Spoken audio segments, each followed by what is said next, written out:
I am a 19 years old female. I have an estranged grandpa more or less. He's my dad's father, but my dad hardly had a relationship with him. I have 2 other siblings, one younger and one older. My grandma divorced my grandpa when my dad was only 10. So he lived with my grandma his whole life in a different state and didn't see him. When he got older he saw him a little more, and my grandpa started coming around a little bit more as well. He'd stay for a week at a time and then go home. He was an old, bitter man, to be honest. He never got remarried and lived his whole life in his coastal town with the same friends he'd had his whole life. He wasn't pleasant to be around and could hold grudges longer than anyone I've ever met. But regardless of this, he was filthy rich. He owned a successful business that he sold for $1 million. He retired after selling, but his house sits on an island as well as the biggest piece of land on the island. So it sold for well over $3 million. I was never close with my grandpa, but I took after his sister who is in right now, and he adores her. He always told me that he was proud to see me follow in her footsteps. He died a few months ago. Since then, my family has been torn apart. He left everything to me. He essentially liquidated all of his assets, and it ended up being close to $8 million. I was shocked. I didn't and still don't know what to do with the money, but I'm going to save it. My dad and stepmom as well as my siblings are hounding me to split the money with them. I just can't do it. My dad is an alcoholic who never said anything nice about his dad. Despite him being bitter, my grandpa actually bought my dad a $300,000 house. My dad would 100% drink away any money given to him. As far as my siblings, my brother has full financial support from my grandma as he is the favorite, and he's very wasteful and ungrateful. He never talks to me and always is very mean to me when he does. My little sister is the only person I've actually considered. She's very young, and that's really the only thing stopping me. Her mom is money-oriented and would take the money from her. So I'm waiting until she turns 18, and I offered to pay for her college. But now my family is telling me I'm unfair and the money doesn't belong to me and I'm not deserving of it. That I'm too young and I'll waste it on cars and clothes. I don't agree, and now they're all threatening to cut me off and never speak to me. Or even sue me if I don't give them all a chunk of the money. I don't know what to do, and I'm buckling under pressure here. I've already had 2 police officers out to my house because my dad is claiming I stole the money from him. Everything was through an attorney. I know I did nothing wrong legally, but morally? I got pregnant with my daughter Emma at 18. I lived at home and was going to college and working. When I got pregnant, my parents kicked me out and I had to move in with my ex. I dropped out of school and quit my job to take care of Emma because my ex told me he would support me. When I was 22, he was 24, he graduated law school. He told me I had to move out because he wanted to find a wife. My parents had forgiven me, so I moved in with them. We didn't have a court order, but we split custody pretty much 25/75 with me having more time. When Emma was 6, he married his now wife. She couldn't have any more kids and wanted Emma and her daughter to be sisters. Over the next 3 years, Emma spent less and less time with me. She'd throw a fit if I tried to pick her up. They gave her things I couldn't. When she was 8, she told me she hated me.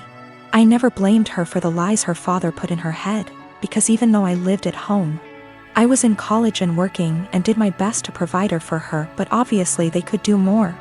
They took me to court when she was 10, and surprise, the lawyer and his doctor wife with their $1 million home beat me in court.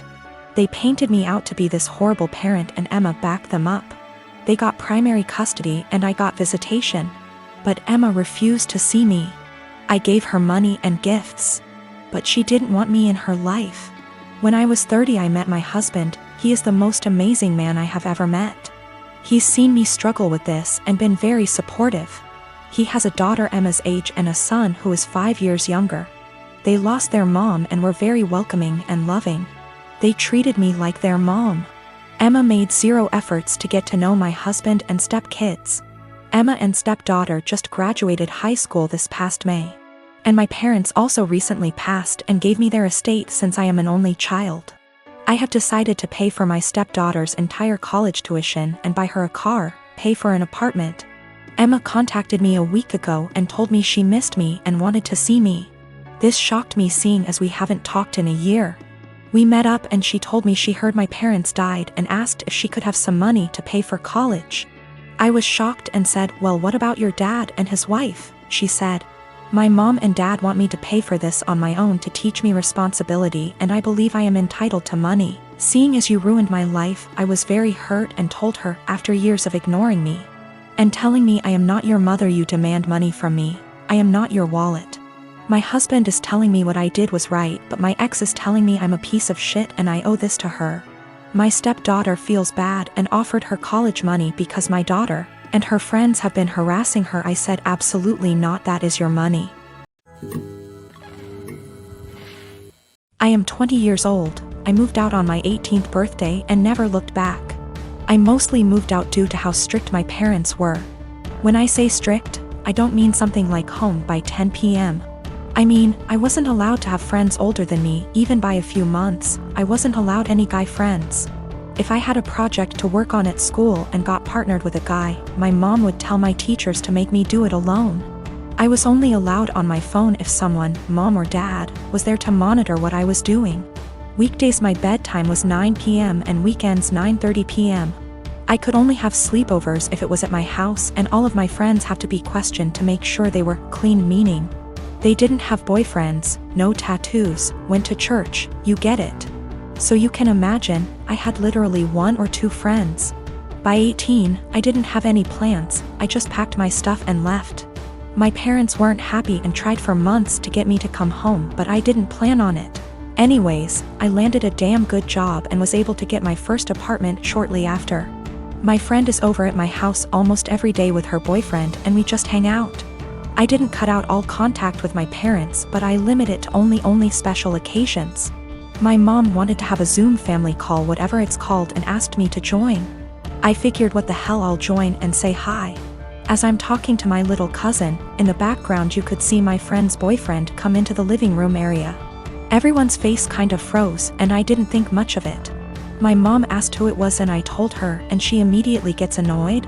She started asking why he was leaving my bedroom, which he didn't. The bathroom is the same way towards the bedroom, so I could see why it would look like he left from my room. She and my dad proceeds to ask me why I have guys at my home. Why is he 21 hanging around me? I just turned 20, but yeah, it was like I was 15 again. My mom then insists I have him leave. At this point my friend and her boyfriend hears this and goes like, WTF? I didn't know what else to do but laugh. I said, "Are you out of your mind?" and laughed some more. I realized they were serious and said my goodbyes and hung up. Later I started getting messages that my parents are upset I laughed at them, and my family says it's in my best interest to apologize, because I was being an asshole for laughing. I laughed at them then hung up, so I thought it was rudish, especially after being told I was by my aunt as well. I'd feel terrible if I did such a thing, but someone did point out they'll never change their ways, so I think I might have to. You know, I've got no idea how to set boundaries, but I'm sure there's a few articles that can help me with that. I found out from my little cousin that my mom has been asking where I live, so now I'm kind of scared for that. Though not many know my address. If she asked the right people she might find out. I hope not. I am one of 4 kids. My older brother P, who I no longer have any contact with, my younger brother J, who is no longer with us, and my youngest sister K. Recently P's children, 2 girls and 1 boy, all in their late teens and early 20s, reached out to me and expressed a desire to have a relationship. I have 0 contact with their father and swore that I would beat him black and blue if I ever saw him again. My oldest brother P was always the golden child. No matter what he did, my parents always had an excuse for why it was not his fault. Bad grade? Teacher had it out for him. Cheating on every single one of his relationships? Good thing you did it to her before she did it to you. That one was my personal favorite. He also used to torment Jay and I constantly when we were smaller than him, until in high school, when I hit a growth spurt and sprung up to about 6 feet 4 inches and 230 pounds worth of muscle. After that I became the typical jock type. Played football, partied, bunch of friends, etc. Well, my younger brother, Jay, Didn't get as lucky and stayed pretty small and scrawny throughout high school and college, only getting up to about 5 feet 8 inches, and didn't have a super active social life. Despite the difference in our schooling experience, I was always very protective of Jay, especially since we were always having to put up with P's bullshit, which stopped once he realized I could pound him into the ground and not break a sweat, as he was also a lot smaller than me at only 5 feet 10 inches. Not much to say about Kay. She was a great younger sister, and P didn't dare mess with her or he would incur the wrath of our mother. So, in the late 90s, Jay met his first real girlfriend, A, and was over the moon about her. He spent every spare moment with her, and when he wasn't with her, he would do nothing but gush about her. I had never seen him so happy. Well, one day, he comes to us, all smiles, and announces that A is pregnant and they are expecting.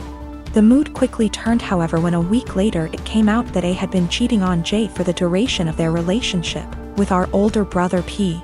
This broke my brother, and of course P, being the golden shit that he is, didn't even get a disappointed glance from our parents.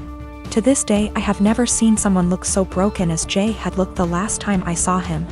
I believe his heartache was only compounded by the fact that my parents basically told him to get over it and be happy for our brother. Well, about a week after this revelation came to light, Jay took his own life. I had never been so sad and angry at the same time in my entire life. Sad that I would never see my brother again, and the pure rage of knowing that this was my brother and parents' fault. During the funeral, P walked in with A and I saw red. Thankfully, I had other family there to stop me from doing anything stupid, but I told P that if I ever saw him again, I would kill him. Shortly after that, I cut contact with 90% of my family, with the exception of Kay and a cousin I had always been close with, because everyone except them wanted to make excuses for my parents and P. Even though my sister was just as crushed about Jay's death as I was and was angry for a long time. She and her then boyfriend, future husband, hit a financial rough patch after graduating college and were forced to move in with our parents. Due to unrelated drama at the time, they couldn't stay with me. So my sister stayed with them for several years, and over that time their relationship improved, and even though I wasn't thrilled at the time, I understood. She still doesn't really have a relationship with P, but is cordial if they meet. I don't blame her, because our parents did a lot for her and daughters love their cousins. So I didn't want to put her in that kind of position of choosing. I never had any kids, and truth be told, I never wanted any. I much preferred the role of the fun uncle. Kay met a great guy and had 2 daughters, who I absolutely adore. P had 2 more kids with A before cheating on her and splitting, and I've never met any of them. My parents have tried to make contact a handful of times, but I always told them to kick rocks. So last week, I'm chatting with Kay's daughters, 19 and 17. And they mentioned that their cousins have wanted to meet me for a long time and were hoping I would be willing to meet them as well. I don't believe they know everything that transpired between their dad and I, but I would be lying if I said I never had any desire to meet them.